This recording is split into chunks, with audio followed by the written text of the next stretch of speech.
예수님은 나의 왕, 나의 주인, 나의 생명이십니다. 하나님 아버지, 모세를 지도자로 아론을 조력자로 세우시는 모습을 보며 인사 배치의 지혜를 깨닫습니다. 우리의 동역자들과 협력하여 모든 어려운 문제를 해결할 수 있도록 인도해 주옵소서. 예수님의 이름으로 기도합니다. 아멘. 오늘 읽을 말씀은 출애굽기 4장부터 6장입니다. 이 말씀의 핵심은 첫째, 모세가 하나님으로부터 능력을 받고 이집트에 들어갔습니다.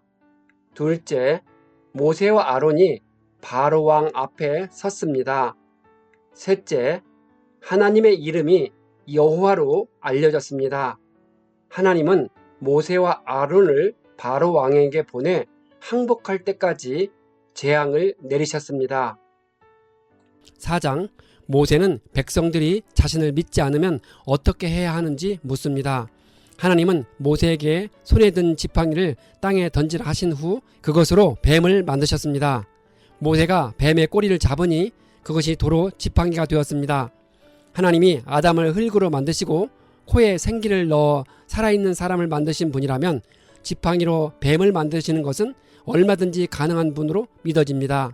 하나님은 이 이적을 보여주면 백성들이 아브라함의 하나님, 이삭의 하나님, 야곱의 하나님이 모세에게 나타난 것을 믿을 것이라 합니다. 하나님은 모세가 손을 품에 넣었다가 내놓으면 나병이 생기고 다시 넣었다가 꺼내면 살이 본래대로 돌아오게 하셨습니다. 첫 번째 표적을 믿지 않는 사람이 두 번째 이적을 보면 믿을 것이지만 그래도 믿지 않으면 나일 강물을 땅에 부어 피가 되게 하시겠다고 합니다. 지팡이와 뱀의 이적은 바로의 힘보다 하나님의 능력이 더 강하다는 것을 보여주고 나병의 이적은 하나님이 이집트 땅에 질병을 내리실 수 있다는 것을 보여주는 것입니다. 강물이 피로 변할 수 있다는 것은 이집트의 신들 위에 하나님의 주권이 지배하고 있음을 보여줍니다. 모세가 경험한 이 체험은 바로 왕 앞에서 10가지 재앙을 선포할 때 확실한 자신감을 주었을 것입니다. 하나님의 설득에도 불구하고 모세는 말을 잘 못한다고 고백합니다. 이것은 핑계가 아니라 사실일 것입니다. 하나님은 모세와 함께 하시며 할 말을 가르쳐 주시겠다고 합니다. 이 말을 듣고도 모세는 그 일을 할 만한 다른 사람을 보내달라고 간청합니다. 모세가 하나님께 소명을 받기 꺼려한 이유는 출애굽의 지도자가 될 경우 자신이 감당해야 할 책임의 무게가 너무도 엄청난 것임을 두려워했기 때문입니다. 이집트의 지배 계층에서 자라난 모세는 누구보다도 바로의 절대적인 권세와 이집트의 군사적인 위용을 충분히 실감하고 있었습니다. 하나님은 진노하시며 말 잘하는 모세의 형 아론을 만나게 해 주십니다. 하나님은 모세와 아론의 입과 함께 하시어 그들이 할 말을 가르쳐 주시겠다고 약속합니다. 모세는 장인 이드로에게 가서 이집트에 가야 한다는 말을 하고 허락을 받았습니다. 그는 아내와 아들들을 나귀에 태우고 이집트로 떠났습니다. 모세는 40살 때 이집트를 떠나 미디안 땅으로 도망가서 40년 동안 결혼하고 아이 낳고 살다가 나이 80이 되어 출애굽의 지도자로서 이집트에 간 것입니다. 모세의 아내는 시보라이고 장남은 게르솜, 차남은 엘리에셀입니다. 강력한 군주 바로 왕을 만나러 가는 모세의 손에는 오직 하나님의 지팡이가 들려 있었습니다. 하나님은 모세에게 모든 기적을 행할 수 있는 능력을 주실 것이니 바로 왕에게 가서 기적을 다 보이라 하십니다. 모세가 이집트로 가는 도중에 둘째 아들 엘리에셀에게 언약 백성의 징표인 할례를 시행하지 않았기 때문에 하나님께 죽을 뻔했습니다. 아마도 모세는 갓 태어난 엘리에셀과 함께 여행하는 도중에 실수로 할례의 시기인 생후 8일째를 넘긴 듯 합니다. 그런데 십보라가 할례를 행하여 살았습니다. 십보라가 피의 남편이라 했는데 이는 모세를 향한 그녀의 조롱 섞인 독설인 듯 합니다. 미디안 여인인 십보라는 왜 어린아이에게 피를 흘리게 하는 할례를 꼭 행해야 하는지 이해할 수 없었기 때문입니다. 하나님은 아론에게 광야로 나가 모세를 만나라 하십니다. 모세와 아론이 이스라엘 장로들을 모아놓고 표적을 보여주니 그들이 믿고 하나님께 경배했습니다. 5장, 모세와 아론은 바로에게 가서 이스라엘 백성을 내보내주면 광야에서 절기를 지키겠다고 요청합니다. 바로는 나는 여호와를 모르니 이스라엘도 보내주지 않겠다고 합니다. 바로가 이스라엘의 하나님 여호와를 하찮게 여긴 이유는 자신이 믿는 여러 신들의 이름으로 수백 년 동안 이스라엘을 종으로서 통치해 왔기 때문입니다. 바로는 한낱 노예들이 섬기는 신에 불과한 여호와를 열등한 신으로 간주했습니다. 당시 이스라엘의 출애굽을 놓고 모세와 첨예하게 대립했던 이집트 왕은 아벤호텝 2세였습니다. 그는 20세 가량의 젊은 나이에 왕위에 올라 26년 동안 이집트를 통치한 강력하고 고집이 센 왕이었습니다. 하나님은 이스라엘 백성들을 보내지 않으면 칼과 전염병으로 치실 것이라 합니다.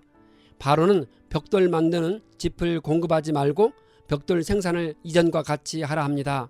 당시 벽돌은 짚을 진흙과 잘 이겨 섞고 그것을 틀 안에 넣어서 세게 누른 다음에 햇볕에 말렸습니다. 이때 집 안에 있는 산성 성분이 벽돌을 더욱 단단하게 했습니다.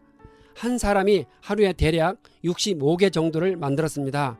일찍이 건축 문화가 발달된 이집트에서는 여러 건축물을 만드는데 많은 벽돌이 필요했습니다. 그래서 이집트 왕은 노예들을 시켜 많은 벽돌을 만들어야 했습니다. 감독관들은 계속해서 백성들을 재촉하고 때리며 윽박질렀습니다. 바로는 모세가 출애굽을 요구한 일에 대해 보복하기 위해 짚을 제공하지 않고 예전 수요만큼 벽돌을 만들라 했습니다. 따라서 벽돌을 만들기 위해 짚을 일일이 줍고 그것을 벽돌 크기에 맞게 썬 다음에 전과 같은 시간에 같은 분량의 벽돌을 만드는 데는 이전보다 2배 이상의 노동량이 요구되었습니다. 바로의 억압은 심해지고 백성의 고통이 극에 달하니 그들이 모세와 아론을 원망했습니다. 모세가 보아도 상황은 계속 악화되고 있음을 알 수 있었습니다. 바로가 이스라엘 백성을 가혹하게 다룬 이유가 있습니다.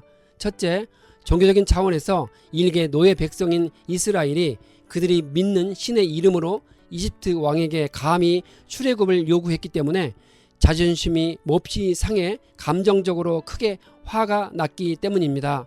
둘째, 경제적인 차원에서 당시 이집트의 건축물에 사용되는 많은 벽돌 공급은 60만 가량이 되는 이스라엘 장정들에게 부과되고 있었는데 그런 노동력을 상실하고 싶지 않았기 때문입니다.